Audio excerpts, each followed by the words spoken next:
నమస్తే, welcome to great Andhra. మనతో పాటు ఉన్నారు సీనియర్ పొలిటికల్ అనలిస్ట్ జిఆర్ మహర్షి గారు. నమస్తే సార్. నమస్తే అమ్మా.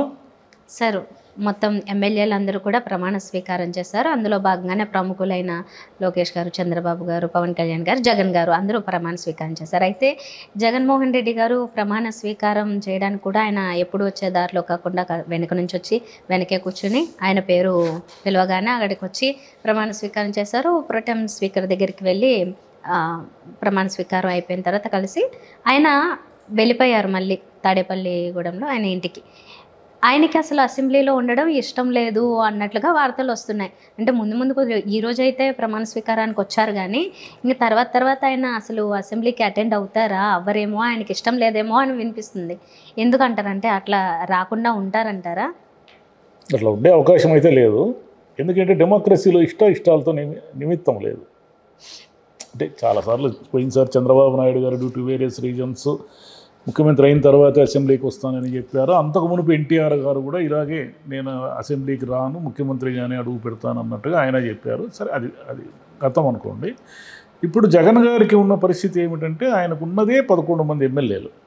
ఈ 11 మంది ఎమ్మెల్యేలతో ఆయన ప్రజా సమస్యలపైన ఆయనకున్న వేదిక ఏమిటి? అసెంబ్లీ.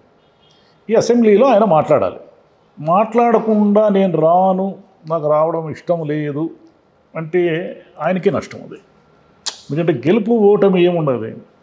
గెలుస్తారు, ఓడతారు. అది ఆయన రాజకీయాల్లో ఇన్నేళ్లుగా అంటే వాళ్ళ నాన్న కాలం నుంచి చూశాడు కదా రాజకీయాలని.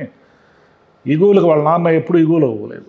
వాళ్ళ వైఎస్ రాజశేఖర రెడ్డి గారు గెలుపు ఓటమి అన్నీ సమానంగా తీసుకున్నారు. ఆయన దాదాపు ఇక ముఖ్యమంత్రి అయిపోతాడు ఈసారి అన్న 1999లో వాళ్ళు ఓడిపోయారు కాంగ్రెస్ పార్టీ. ప్రతిపక్షంలో కూర్చున్నాడు, ప్రభుత్వాన్ని నిలదీశాడు, ప్రభుత్వంతో పోరాడాడు, మళ్ళీ 2004లో అధికారంలోకి వచ్చారు. కాబట్టి అధికారం అనేది అశాశ్వతము. చంద్రబాబు గారు, జగన్ గారు, ఇంకొకరు శాశ్వతంగా ఏమి ఉండరు. ప్రజా సమస్యలపైన పోరాడదలుచుకుంటే పోరాడాలని నిర్ణయించుకున్న నాయకుడు ఎవరైనా సరే అసెంబ్లీకి వచ్చి పోరాడాల్సిందే. అంతకుమించిన వేదిక ఏముంది మీకు? కాబట్టి అలా జరిగే అవకాశం లేదు. కాకపోతే ఇక్కడ సమస్య ఏమిటంటే జగన్ గారికి ఒక సమస్య ఉంది. అంటే గతంలో ఇది ఎగతాళి చేయడము ఇవన్నీ జరిగాయి కదా. ప్రతిపక్షాలను నిందించడము, ఎగతాళి చేయడము, దూషించడము, ఇలా రకరకాలుగా జరుగుతున్నాయి. అవి తన విషయంలో కూడా మళ్ళీ రిపీట్ అవుతాయేమో అనే భయం ఆయనకు ఉండొచ్చు. ఈరోజైతే ఏం మామూలు ఉందాగానే నడిచింది. అయితే చంద్రబాబు నాయుడు గారిని, ఆయన రాజకీయాన్ని మనం అర్థం చేసుకుంటే, ఒకవేళ ఆయన రాజకీయాలను నిజంగా అర్థం చేసుకుంటే, ఎన్నో ఉదాహరణల్లో ఎప్పుడైతే ప్రతిపక్ష నాయకుల్ని అవమానించి వేధించడం మొదలు పెడతారో అప్పుడు వాళ్ళకి వీళ్ళు బలం పెంచుతారు అనేది రుజువైంది. ఇందిరాగాంధీ గారి కాలం నుంచి రుజువైంది. ఇందిరాగాంధీ గారిని వేధించి ప్రతిపక్షాలు, జనతా గవర్నమెంట్ రకరకాలుగా వేధించింది కదా. రకరకాలుగా వేధించిన తర్వాత మళ్ళీ ఆమె అధికారంలోకి వచ్చారు. అదేవిధంగా మనకి ఇక్కడ జయలలిత, కరుణానిధి విషయం కూడా చూసుకోవచ్చు. జయలలిత గారిని అసెంబ్లీలో ఏం చేశారో చాలా అవమానించారు. ఆమె అవమానం తట్టుకోలేక నేను అసలు ఈ అసెంబ్లీకి రానని వెళ్ళిపోయి మళ్ళీ ముఖ్యమంత్రిగానే వచ్చారు. ఇక్కడ రేవంత్ రెడ్డి గారిని ఎలా అవమానించారు? ఆయన కూతురు పెళ్ళి జరుగుతూ ఉండగా ఆయన తీసుకెళ్ళి అరెస్ట్ చేశారు.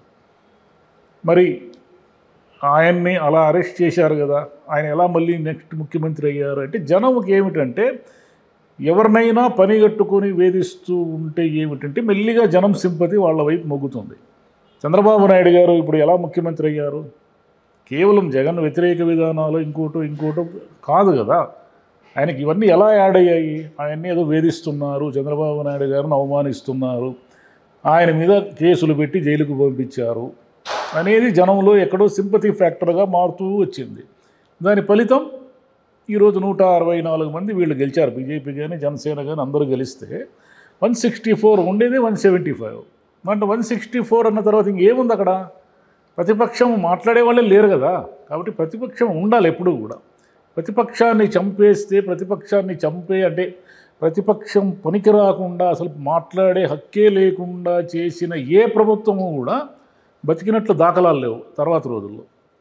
అనేక ఉదాహరణలు చెప్పచ్చు. కాబట్టి చంద్రబాబు నాయుడు గారు ఇవన్నీ గత ఎగ్జాంపుల్స్ అన్నీ తీసుకొని ఆయన జగన్ని అంటే ఆయన మీద మాట్లాడవచ్చు. అంటే ప్రభుత్వం కాబట్టి ప్రభుత్వం తరఫున విధానాల మీద విమర్శించవచ్చు, విధానాల మీద తిప్పికొట్టవచ్చు, ఏమైనా మాట్లాడచ్చు. పోయినసారి నువ్వు ఇలా చేసావు, ఇది కరెక్ట్ కాదు, ఇలా మేము ఇప్పుడు ఇది చేస్తున్నామని మాట్లాడవచ్చు.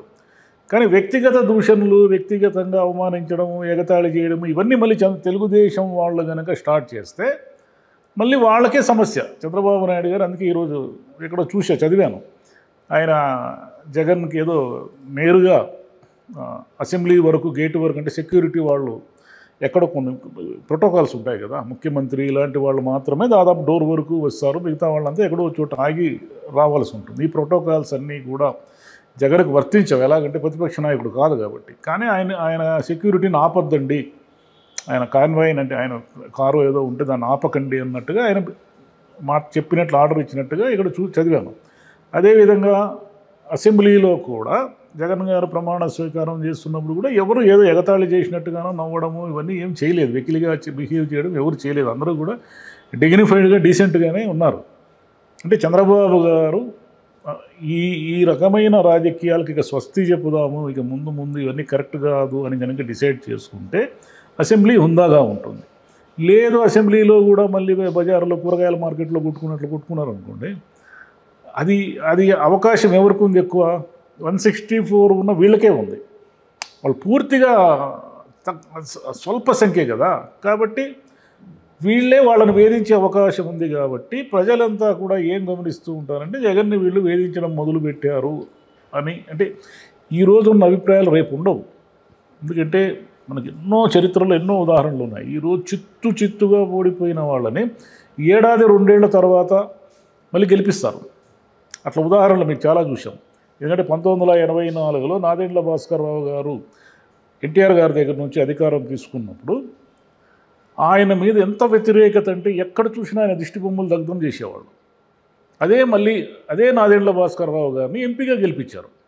వితిన్ షార్ట్ పీరియడ్, పెద్దగా టైం ఏం లేదు, కొన్ని సంవత్సరాల గ్యాప్లోనే మళ్ళీ నాదెండ్ల భాస్కర్ రావు గారు ఎంపీ అయ్యారు. ఆయన మళ్ళీ రాజకీయాల్లో చాలా కాలం ఉన్నారు. ఆయన కుమారుడు ఈరోజు జనసేన పవన్ కళ్యాణ్ గారి తర్వాత ఆ పొజిషన్లో ఉన్నారు. కాబట్టి ఏది జనం గుర్తుపెట్టుకుని జనం శాశ్వతంగా అనుకుంటారు అనే దానికి లేదు. ఇప్పుడు జగన్ గారి ముందు ఉన్న సమస్య ఏమిటంటే ఆయన అసెంబ్లీకి వస్తే ఏవైనా అవమానాలు ఎదుర్కోవాల్సి ఉంటుందేమో అనే సందేహం ఆయనకు ఉండొచ్చు. అవమానాలైనా ఏమైనా సరే, ఆయనకేం అవమానాలు కొత్త కాదు కదా, జైలుకు పోయించారు.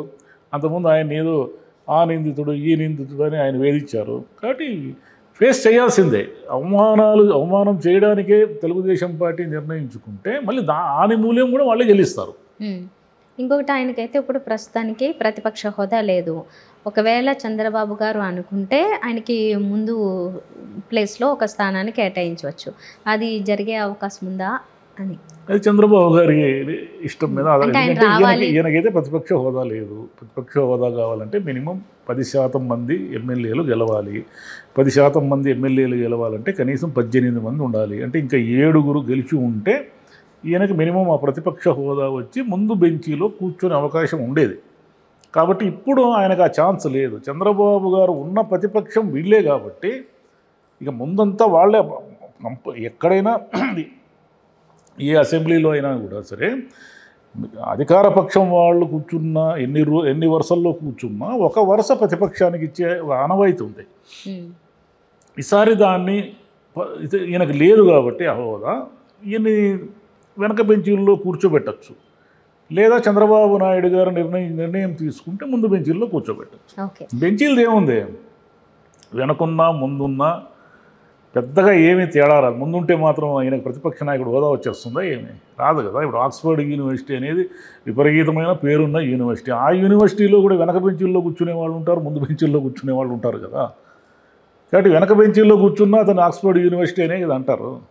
కాబట్టి ఎక్కడ కూర్చున్నా ఈయన అసెంబ్లీలో ఏం మాట్లాడతారు, ఎలా ఫైట్ చేస్తారు, తెలుగుదేశం విధానాల్లో లోపాలు కానీ వైఫల్యాలు కానీ ఉంటే, వాళ్ళు ప్రజా వ్యతిరేక విధానాలు ఏవైనా తీసుకుంటే, నిర్ణయాలు తీసుకుంటే ఈయన దాని మీద ఎలా ఫైట్ చేస్తాడనేదే జనం చూస్తారు. వెనక కూర్చున్నాడా ముందు కూర్చున్నాడు అనేది ఒకరోజు జరుగుతుంది చర్చ సోషల్ మీడియాలో, 2 రోజులు జరుగుతుంది, 3వ రోజు ఎవరు పట్టించుకోరు.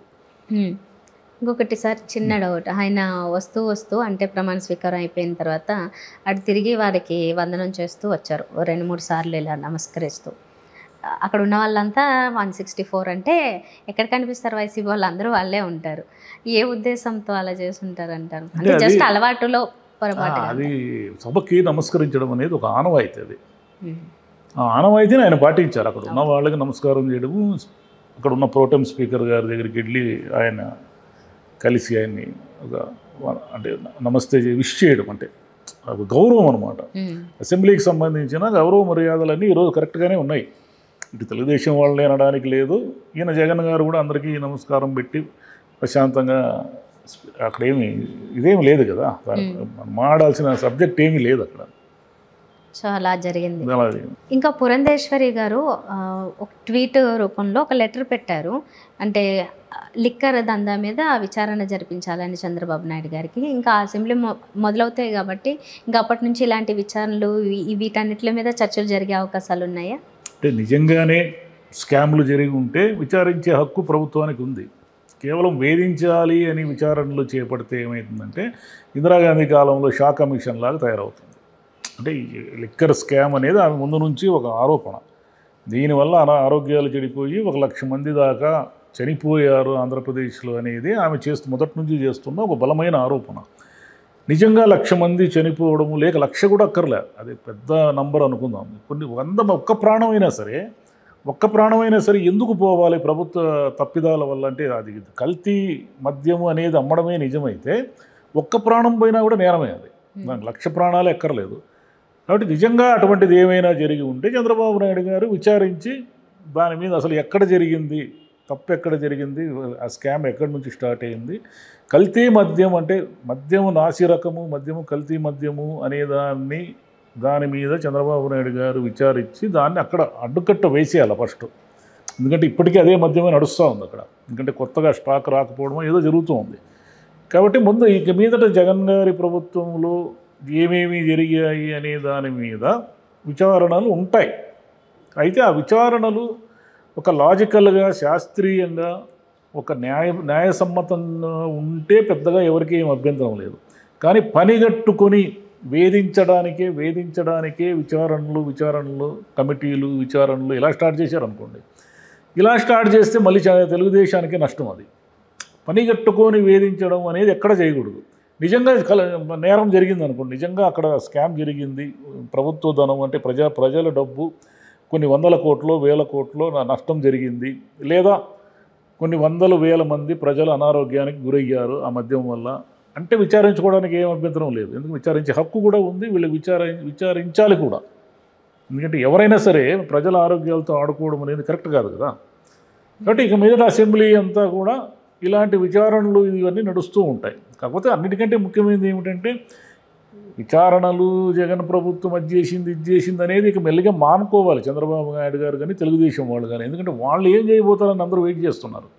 వీళ్ళు ఏం చేశారు అనే దాని మీద ఎవరికి పెద్ద ఆసక్తి లేదు. కొద్దిగా ఊరికే కొద్ది రోజులు వార్తల్లో నానడానికి తప్ప దాని మీద పెద్ద ఆసక్తి ఏమి ఉండదు. కాబట్టి జగన్ గారి ముందు ఉన్న ఏమిటంటే ప్రజా సమస్యలకు సంబంధించి తెలుగుదేశం ఏమైనా వైఫల్యం చెందితే దాన్ని ప్రజల దృష్టికి తీసుకెళ్ళి పోరాడము, ప్రజాక్షేత్రంలో తేల్చుకోవడము, న్యాయం జరిగేయాలంటే ప్రజలకి వీళ్ళు ఏం చెప్పారో అవన్నీ పథకాలు సక్రమంగా అందేలా చూడడం ప్రతిపక్ష నాయకుడిగా ఆయన బాధ్యత. హోదా ఉండొచ్చు, ఉండకుండా పోవచ్చు. హోదా అంటే ఏమిది, కాసేపు మైక్ ఎక్కువ ఇస్తారు, ముందర కూర్చోబెడతారు, ఇంతే కదా. అది స్పీకర్ ఇష్టం, మీకు ఎంతసేపు మైక్ ఇవ్వాలి, ఎంతసేపు మాట్లాడాలి అనేది కూడా స్పీకర్ గారి ఇష్టం. కాబట్టి అక్కడ హోదాతోనే, ప్రతిపక్ష నాయకుడు హోదాతోనే, అసెంబ్లీతోనే అన్నీ పరిష్కారం కావు కదా. మీరు మాడుతూ ఉంటే జనం గుర్తిస్తారు, ఓ ఈయన ఏం చేస్తున్నాడు, ఓడిపోయాడు కాబట్టి ఇంట్లో కూర్చునేసినాడా, లేదా జనం మధ్య నుండి పోరాడుతున్నాడా, అసెంబ్లీలో ఉండి తన వంతు ఇప్పుతున్నాడా అనేది చూస్తూ ఉంటారు. దీన్ని ఆయన ఏదో మీటింగ్లో చెప్పింది కూడా అదే కదా, నేను ఇక్కడితో ఆగము, ఇదే ఇంటర్వెల్ మాత్రమే అని ఏదో అన్నారు కదా. చూద్దాం అది ఇంటర్వెల్ తర్వాత క్లైమాక్స్ ఎలా ఉంటుంది, సినిమా ఎలా ఉంటుందో చూడాలి కదా అంతా. మనం గతంలో ప్రతిపక్షంలో ఉన్నప్పుడు ఎలా అయితే పోరాడారో మళ్ళీ అదే పోరాడే కొత్త కాదు కదా. గతంలో ప్రతిపక్షంలో ఉన్నారు, కాకపోతే సంఖ్య ఎక్కువ ఉండింది కాబట్టి వైసీపీ ఇప్పటి వరకు ఇంత ఘోరంగా ఓడిపోవడం అనేది ఫస్ట్ టైం కాబట్టి ఓటమి ఎవరినైనా కృంగదీస్తుంది, దిగ్భ్రాంతికి గురి చేస్తుంది, ఆశ్చర్యానికి గురి చేస్తుంది. ఇన్ని పథకాలు ఇచ్చాను, ఇవన్నీ చేశాను, ఎందుకు ఇంత చిత్తుగా జనం ఓడిచ్చారు అనేది ఉంటుంది. దానికి తోడు ఏదో ఈవీఎంలో ఏదో గోల్మాల్ జరిగిందేమో అని అనుమానాలు కూడా ఉండొచ్చు. అంటే ఆ ప్లేస్లో ఉన్న వాళ్ళకి ఎవరికైనా అట్లా అనుమానాలు ఉంటాయి. అంటే ఈసారి స్వీప్ చేస్తాము అని ఆయన ఎక్స్పెక్ట్ చేశాడు. ఆ ఊరికే కార్యకర్తలకు ధైర్యం ఇవ్వడానికి చెప్పాడా, నిజంగా ఆయన నమ్మాడా తాను స్వీప్ చేస్తున్నానని అనేది తెలియదు కదా. ఆయన నిజంగా ఏమనుకున్నాడు అనేది క్లారిటీ లేదు. కాబట్టి ఆయన నిజంగా నేను స్వీప్ చేస్తున్నాను అని నమ్మి 11 సీట్లు వచ్చినప్పుడు ఆయన కొంత షాక్కు గురవుతారు ఎవరైనా ఆ ప్లేస్లో. కాబట్టి ఇంక దాని నుంచి బయటపడడమే, ఓటమి నుంచి బయటికి రావడమే. మనం చీకట్లో ఎంతసేపు కూర్చోగలము? చీకటి నుంచి బయటకు వచ్చి ఏదో ఒక వెలుతురు కోసం వెయిట్ చేయడమే. ఎక్కడ రాజకీయాల్లో అయినా లైఫ్లో అయినా అదే కదా సూత్రము. Right sir, thank you. Thank you అమ్మా.